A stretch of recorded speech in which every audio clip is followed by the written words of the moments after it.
Race number 5 is at 3 o'clock and it's the Tab Touch Placid Arc Stakes over 1,200 metres. The replay horse here is number 5, Hard of Heart, pushing Fabergino to a length at Ascot on November 4. Hard of Heart, a further 3 behind them, Epic Grey and Pearl Trade headed the remainder at the 200. Fabergino, 3 in front still, the filly. She's clear of Hard of Heart. Tango Aura, Fabergino with 100 left to go. 2 clear, Hard of Heart. He's bridging the gap. The post is coming, but she's too good. That is a mighty win first up. That replay really speaks for itself. This Snitzel colt is loaded with ability. He's third up. And he's finally drawn a gate. He goes on top from the 11, Truly Belong, who was given an absolute gem of a ride by William Pike in scooting up the rail to score last start. Is drawn awkwardly here, but is likely to get back anyway. She'll have to be good to round up these in the home straight, but she's shown she's got a pretty good turn of foot, and with the right tempo, I think she can. The 3, Rock on Tommy, goes in for third. Was a little wayward in running in behind Truly Belong last start at Ascot. I think will be better for that experience certainly, and does have a bit of ability, does the 3, Rock on Tommy, as does the 8, In Love with Paris, another to come out of that race behind Truly Belong. He's pretty smart himself. He draws well in barrier number 3 and he shapes as one of the main dangers to my top selection here, which is the 5. Hard of Heart for Nick Cox. The 11, Truly Belong, goes in for second. The 3, Rock on Tommy. And the 8, In Love with Paris. Race number 6, the first leg of the quaddie, is at 3:35 and it's the Magic Millions Tattersalls Cup over 2,100 metres. The replay horse coming into this race is number 7, Trap for Fools, winning at Ascot on November 11. Trap for Fools, and she sailed around the bend here looking for the judge. 4 clear from Kalur Bazaar. Outlaw Pete, Thunderclap Newman, followed by Already Famous sticking on. But Trap for Fools is a day in front, nearing the 150, in no danger. And the only danger is tripping over yourself, running to the tote to collect. Trap for Fools has won it by 2.5 lengths over on Trichat. This Lindsay Smith 4-year-old made it 5 wins from his last 6 starts with victory in that race there. This is a tougher assignment, no doubt, but reports are that he's been jumping out of his skin to get back out onto the racetrack. He's also drawn the inside gate. I think that's certainly a positive. He goes on top from the 1, It's a Him, who finished off really well in behind Gadding in the Ascot Gold Cup. He's third up now this preparation and looks primed to run a big race. The 8, Royal Star, goes in for third. She's a class animal and she certainly ran well, chased hard after proper antes in that RJ Peters Stakes last start.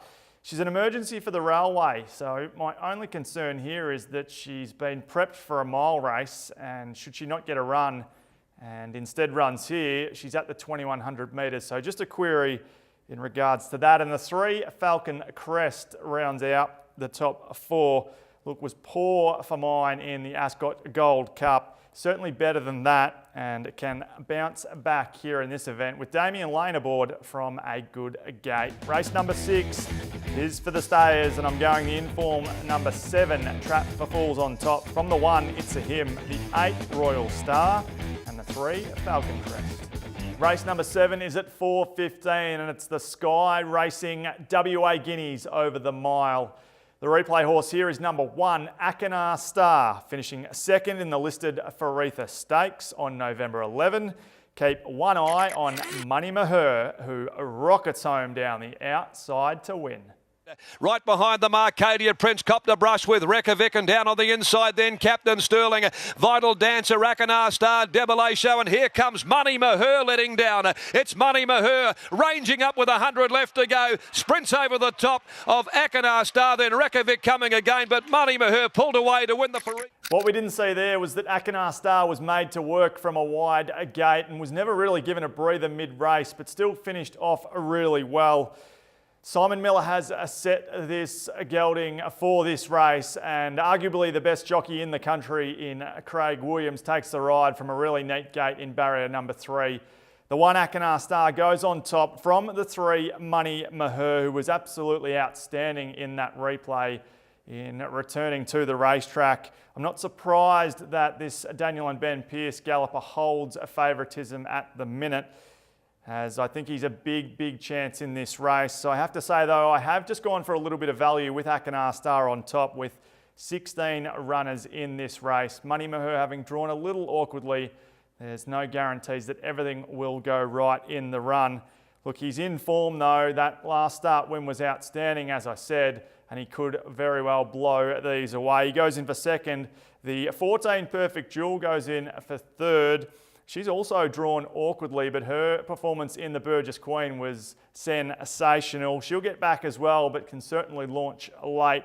And the 4 Salubrious goes in for fourth. This is a horse whose last 600 metre split was identical to that of Money Maher when half a length off Silverstream in the Group 3 Lestier Stakes that was run on the same day. The overall race time was slower, but Salubrious draws pretty well in barrier 2 and can have an impact in this race. But I'm going with the 1 Akanar Star on top from the 3 Money Maher and the 14 Perfect Jewel and the 4 Salubrious in the 2017 WA Games. Race number 8 is at 5 p.m. and it's the big one. It's the James Bogues Premium Railway Stakes over the mile, the $1 million event. The Group 1 with 16 to go around. The horse we are checking in on here is number 14, Poonamoo, winning the Asian Bow Stakes on November 4. And Cosmic Storm still well back as Whispering Brook races to the clear lead. At the 200, Whispering Brook from Royal Star Variation. He's coming out after the leader. Poonamoo down the outside, further back Cosmic Storm. Whispering Brook, his Variation, Poonamoo, Variation and Poonamoo. Poonamoo on the outside, I think Poonamoo. Poonamoo, the best of the West for mine, but not my top pick. That's the 15 Sovereign Nation. His 4th to Santa Ana Lane in the Group 1 Rupert Clark Stakes was very good. His 2nd to Tozen Stardom in the Group 1 Turak was even better. And then his 7th to Shillelagh in the Group 1 Cantala Stakes was the best of the lot. He does jump from a tricky gate, but go ahead and watch those replays and then certainly consider this horse for this race. I think he'll be primed. The Hayes boys and Tom Dabenig will have him ready to run a big race. He goes on top from the 1 Blackheart Bart, a 5-time Group 1 winner. He's fresh from a 6-week break. Interestingly enough, he's never won at the mile. He's won at 1200, 1400 and 1800 metres, but never at 1600 metres. He has placed twice in the Makybe Diva, however. He's the best horse in the race for mine and will take a world of beating here. He goes in for 2nd. The 3 Tom Melbourne goes in for 3rd. The perennial bridesmaid, Tom Melbourne. He's had similar form lines to Sovereign Nation. His run in the Turak was very good and then his run in the Cantala was super. He draws the inside gate and Damien Oliver jumps aboard for the first time. Can he be the man to get Tom Melbourne over the line? He might just be able to do it. The 3 Tom Melbourne, the 3rd selection, and in for 4th, Poonamoo, who we just saw in that replay. His Asian Bow win was an absolute beauty. He looks like he's primed for this. The race looks like it'll be run to suit. He'll get back and should be running on well. The $1 million James Bogues Premium Railway Stakes. The top 4 selections start with the 15 Sovereign Nation from the 1 Blackheart Bart, the 3 Tom Melbourne, and the 14 Poonamoo. Race number 9, the lucky last, is at 5:40 and it's the TABtouch Perth Cup New Year's Day handicap over 1600 metres. The replay horse coming into this event is number 10, Friaresque, jumping out of the ground late to finish 4th behind Gonna Go at Ascot on November 11. Followed then by Conceited. Over on the inside then Mr. Panon, but Wrinkley a day in front. 200 left to run. It's Wrinkley by 4. Cranky Dancer Gonna Go. Down the outside Conceited. Wrinkley stopping. The post coming, so's Gonna Go. Celebrity Dream flying along the rail, but Gonna Go does best. Gonna Go beats Celebrity. Friaresque produced the quickest last 600 metres of that race by an absolute mile. I think that's going to prove a good form race coming into Saturday. Hopefully they do click along out in front. If the tempo is on, I can certainly see the 10 Friaresque flashing home late to score here. He goes on top from the 4 First Affair, who hit the line really well when second to See Me Sizzle in the York Cup last start. He gets a bit of a weight swing on that galloper here. I don't think there'll be much between them as there wasn't in that York Cup run. The 5 See Me Sizzle goes in for 3rd. He's looking for 4 on the trot, this fella. He's certainly in form, and William Pike jumps aboard for this race. And the 2 Pushing Shapes is the 4th selection. Was no match for Gatting in the Ascot Gold Cup. 1800 metres back to the 1600 metres certainly suits here though. The last event going the 10 Friaresque. From the 4 First Affair, the 5 See Me Sizzle, and the 2 Pushing Shapes.